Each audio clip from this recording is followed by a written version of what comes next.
FEMA hits the ground in St. Louis County in just a few hours. It will be taking stock of the massive path of devastation left behind by last week's storms. News Channel 5's Frank Wiley is live in Maryland Heights this morning. And Frank, people there and in neighboring Bridgeton still have a lot of work ahead of them, don't they? No doubt, Jen. In fact, cleanup continues. That's been the same story since last Friday. A lot of people taking up shelter right here at the Maryland Heights Community Center. That's been the case since last Friday. And the amazing thing with tornadoes, we got some video here.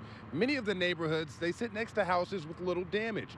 Bridgeton officials held an emergency meeting to discuss how to help with debris removal. They got 15 dumpsters in neighborhoods, and they're still trying to get 8 more as we speak. They're also trying to get grinders or wood chippers out to help break down some of the trees. And city officials say only construction debris or garbage should go in those dumpsters. Now, this is important information as well. Trees and vegetation, they should just be dragged to the curb. And right now I'm joined by a volunteer, Steve Ding, with the American Red Cross. Steve, what's the situation inside there? Well, right now we have about 27 residents staying overnight. The night before we had 37, so the number's trending down a little bit.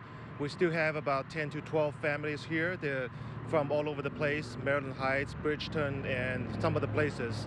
Now, I'm sorry, I didn't mean to cut you off there. How long are folks expected to stick around here? Well, basically, it is a kind of a calculation based on the amount of resource that we can dedicate to this, as well as what's available from our partner, which is the community center.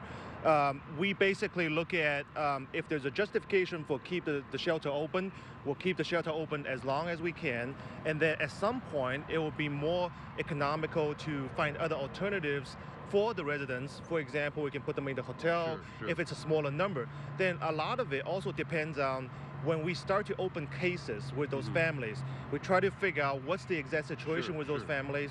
Is it just power outage that can be fixed, or do they have friends and relatives, right. other resources they can tap into? A lot of great information there, Steve, and I thank you so much for joining us this morning. Steve Ding with the American Red Cross. He's seen several situations as far as disaster over the years. He and I were talking, but never anything like this. And of course, the mayor has set up a Bridgeton Tornado Relief Fund. If you want to donate, just go to City Hall. You can donate there. Art, Jennifer?